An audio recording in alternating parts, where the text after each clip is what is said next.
سلام دوستای عزیزم، حالتون چطوره؟ امیدواریم که هر جا که هستین خوب و عالی باشید. خیلی ممنونم از اینکه ما حمایت میکنید و ویدیوها رو میبینید.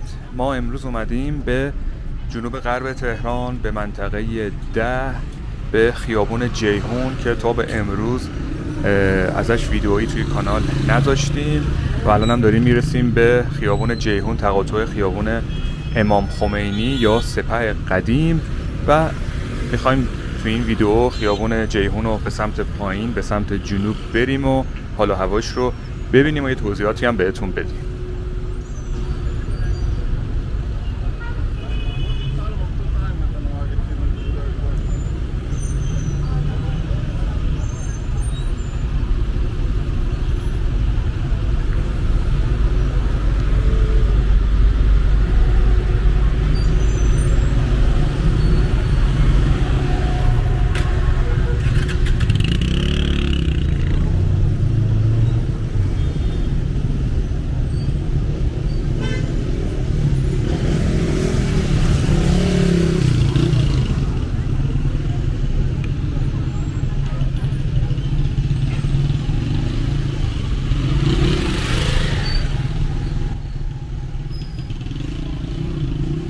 خیابون جیهون از خیابون‌های قدیمی تهرانه که توی منطقه 10 هستش.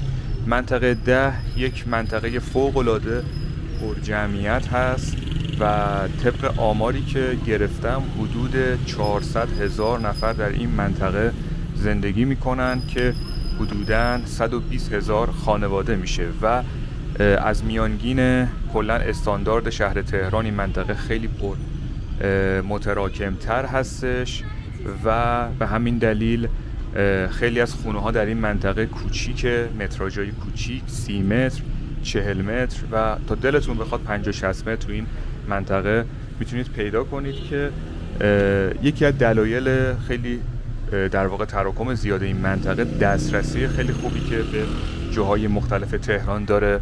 خیلی نزدیک به ترمینال غرب، به فرودگاه مهرآباد نزدیکه، چند تا بزرگراه اصلی تهران در نزدیکی این منطقه هستش و خیلی راحت هم میتونید از این منطقه برید به بازار تهران، به مرکز تهران و کلاً دسترسی خوبی که داره و قدیمی بودن و اصالت این منطقه باعث شده خیلی از مردم این منطقه رو برای زندگی انتخاب کنن. اگر ساکن این منطقه بودید یا خاطره‌ای دارید خیلی خوشحال میشیم که تو قسمت کامنت ها بگید که ما هم اون خاطره رو ببینیم و بخونیم و بقیه هم استفاده کنن.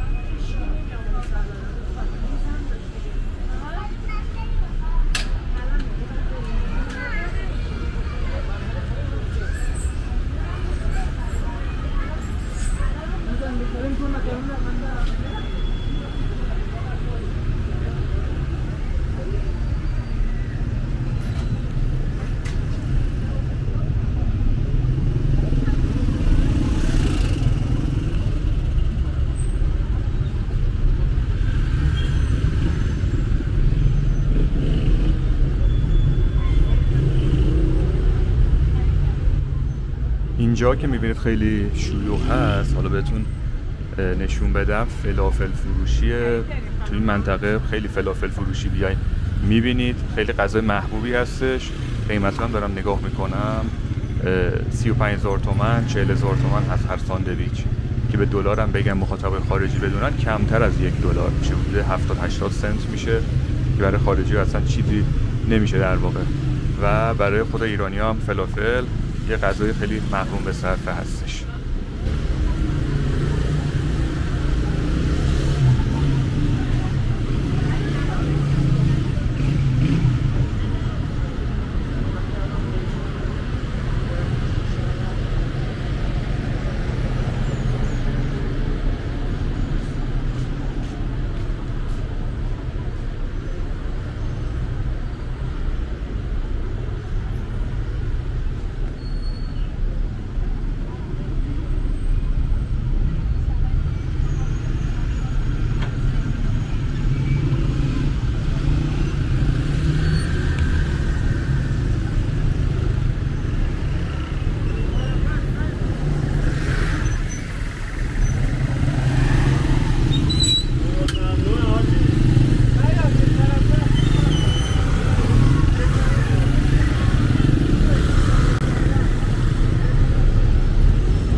مامان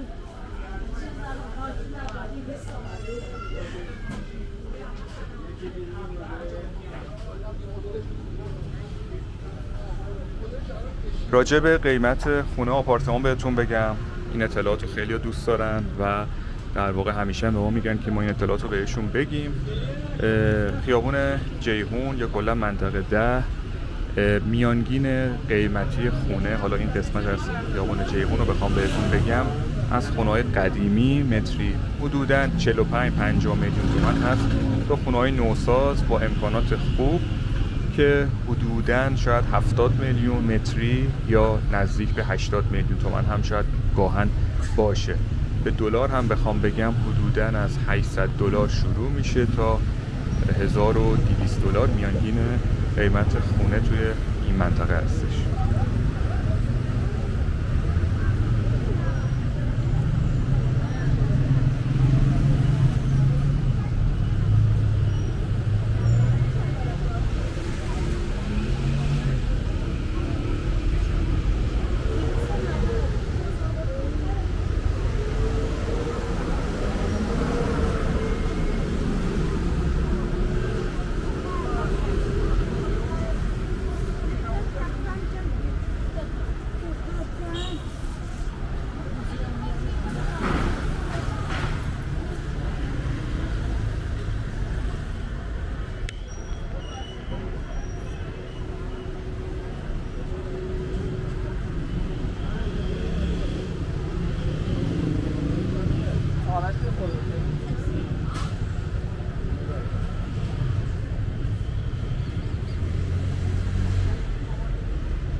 قیمت میوه ها رو هم ببینید. شلیل 69,000 تومان، آلو 69 تومان، سیب 79,000 تومان.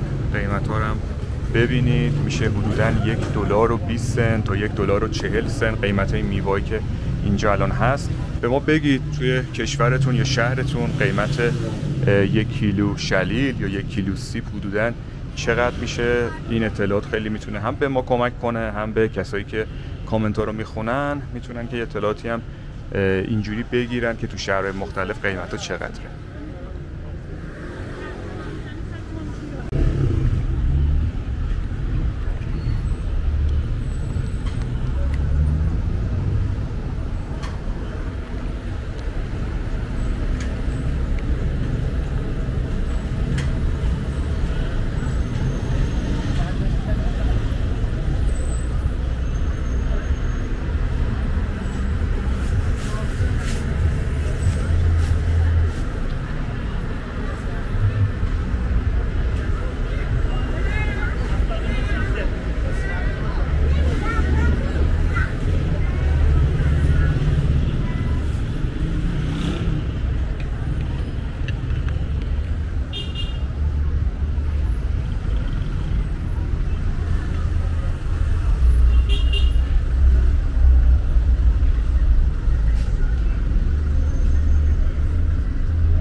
دوستای عزیزم، همراهان همیشگیمون، خیلی ممنونیم که همیشه از ما حمایت میکنید.